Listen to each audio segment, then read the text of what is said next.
অনেক ছোট ক্লাসে আমাদের শেখানো হয় পাস্ট টেন্স মানে অতীতে যেটা হয়ে গেছে, আর প্রেজেন্ট মানে যেটা হচ্ছে, আর ফিউচার মানে যেটা ভবিষ্যতে ঘটবে।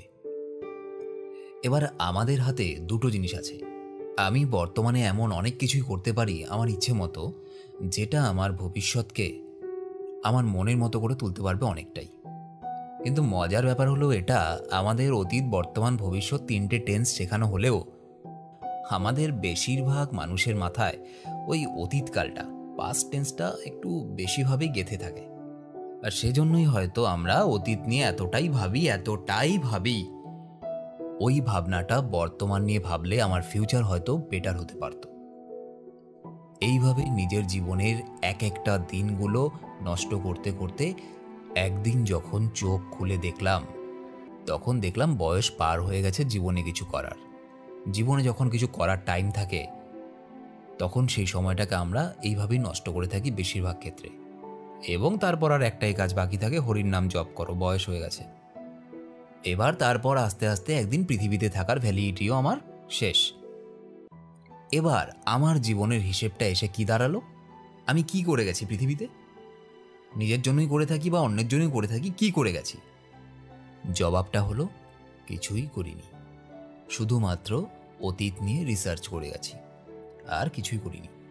সহজ ভাষা বলতে গেলে আমার সাথে কিছু ঘটেছিল, এবং সেটার জন্য আমি আমার জীবনের যে গুরুত্বপূর্ণ অধ্যায়টা, যে অধ্যায়টাতে একটা ছেলে বা মেয়ে নিজের ফিউচারকে ডেভেলপ করে, নিজের ফিউচারটাকে তৈরি করে, সেই সময়টা আমি শুধু টাইম পাস করে গেছি নিজের অতীতের ঘটনাগুলো ভাবতে ভাবতে, সেগুলো নিয়ে আফসোস করতে করতে, সেগুলো নিয়ে চোখের জল ফেলতে ফেলতে, সেগুলো নিয়ে এটা ভাবতে ভাবতে আমার সাথে এরকম কেন হলো।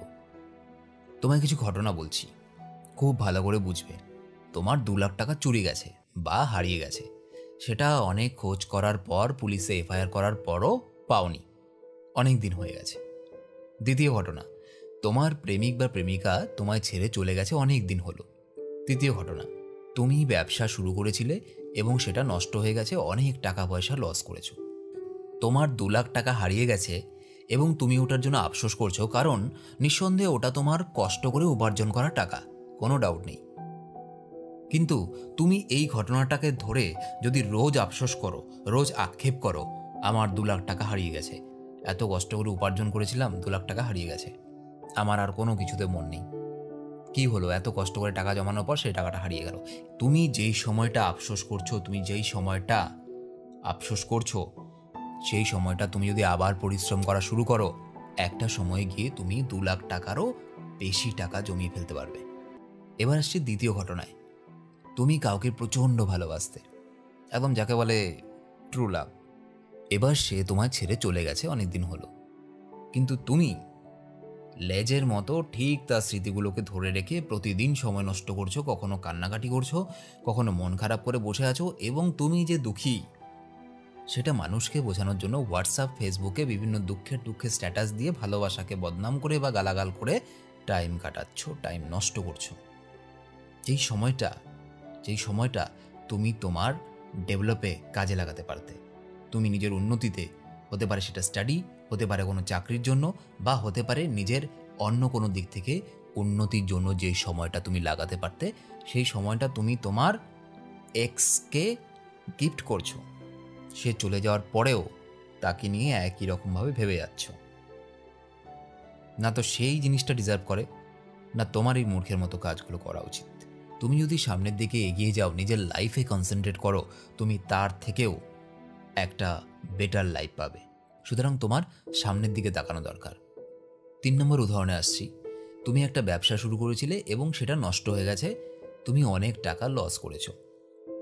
এবার এটার জন্য যদি তোমার মনে এই ধারণা জন্মে যায়, ধুর, ব্যবসা করে কি হবে, এত টাকা লস হয়ে গেছে, ও ব্যবসা আমি করব না। যেই মুহূর্তে তুমি এই ডিসিশনটা নিয়ে নিলে ব্যবসা আর আমি করব না, সেই মুহূর্তে তোমার মাথা থেকে ব্যবসা সম্বন্ধে বা ব্যবসা করে উপার্জন করা সম্বন্ধে সমস্ত ধরনের পজিটিভ চিন্তাভাবনা নষ্ট হয়ে গেল, ধ্বংস হয়ে গেল, ওখানেই শেষ হয়ে গেল।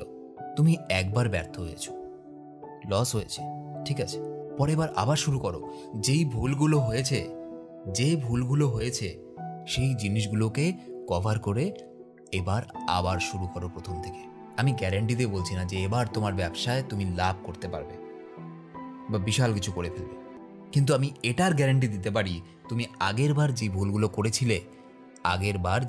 করেছিলে এবার সেগুলো হবে না। কারণ তুমি এবার জানো তোমাকে কি করতে হবে না করতে হবে, তুমি এবার জানো কোন জিনিসটার জন্য কি কি হয়েছিল, তুমি এবার জানো তোমার কোনভাবে এগোনো উচিত।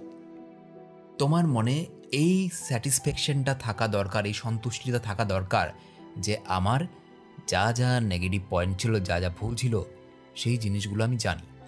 আর একটা জিনিস মনে রাখবে, মানুষ নিজের লাইফে কষ্টের জন্য দায়ী থাকে একটা কারণ সে নিজের ভুলগুলো বা নেগেটিভ পয়েন্টগুলো জানে না, আর সেই জন্যই সে ভুল করে বসে। এবার তোমার কাছে যখন এক্সপিরিয়েন্স আছে, অভিজ্ঞতা আছে, কারণ তোমার সাথে একটা কিছু খারাপ ঘটে গেছে, তুমি জানো তোমার কারণে হোক বা আশেপাশে মানুষের কারণে হোক বা যে কোনো কারণেই হোক, সেই এক্সপিরিয়েন্সটা তো এলো তোমার কাছে যে তোমার কি করে চলা উচিত, কিভাবে বলা উচিত, কিভাবে কোনটা করা উচিত। অতীত থেকে শিক্ষা নেওয়া উচিত, অতীতটাকে পুষে সেটাকে বড় করা উচিত না। খুব সহজে বলতে গেলে আমাদের অতীত বা পাস্ট হলো একটা মরা মানুষের মতো যেটা কখনোই জীবিত হওয়ার কোনো সম্ভাবনা নেই। একই রকমভাবে অতীতে ঘটে যাওয়া কোনো ঘটনা ঠিক হওয়ার কোনো সম্ভাবনা নেই, কিন্তু তুমি যদি এখন বর্তমানটাকে ইউজ করো, তোমার ভবিষ্যৎটা সুন্দর হবে। তোমার অতীতের সাথে তোমার ভবিষ্যতের একটা হিউজ ডিফারেন্স থাকবে, একটা বেটার লাইফে থাকবে। ছোটবেলায় শেখা ওই পাস্ট টেন্সের সংজ্ঞাটা একবার ভালো করে মনে করো তো, খুব ভালো করে ভেবে দেখো। ডেফিনেশনটা ছিল যেটা চলে গেছে, যেটা হয়ে গেছে, যেটা তুমি বদলাতে পারবে না, ওটা অতীত। পরিষ্কার লেখা আছে যেটা তুমি বদলাতে পারবে না, আর যেটা তুমি বদলাতে পারবে না সেটা নিয়ে তুমি টাইম নষ্ট করছো কেন? তারপরেও তোমার মন খারাপ কেন? চোখের পাশে জল কেন? কার কী লাভ হচ্ছে? তুমি কি ফল পাবে এতে? মানসিক কষ্ট, ডিপ্রেশন, জীবন সম্বন্ধে নিরাশা, কোনো কাজ করার কনফিডেন্স না পাওয়া, নিজের ওপর থেকে আত্মবিশ্বাস হারিয়ে ফেলা, এসব পাবে। কোনটা বেটার? এই জিনিসগুলো বেটার না একটা বেটার ভবিষ্যৎ বেটার? আর যদি বলো একটা বেটার ভবিষ্যৎ বেটার, তাহলে তুমি এগুলো কি করছো? B practical. এবার তুমি নিশ্চয়ই কখনো চাইবে না যে তোমার জীবনের থেকে একটা একটা করে দিন এরকম করে নষ্ট হয়ে যাক। কতটা সময় নষ্ট করে ফেলেছ, কিন্তু এখনো যদি তুমি চোখ খোলো, তোমার সামনে সময় কিন্তু এখনো আছে। তো আশা করি ভিডিওটা তোমাদের ভালো লেগেছে। ভিডিওটা ভালো লেগে থাকলে একটা লাইক করে ভিডিওটা শেয়ার করে দাও, যাতে তোমার দ্বারা অন্য কারো উপকারে আসে। আর ভিডিও কেমন লাগলো অবশ্যই কমেন্ট করে জানাবে।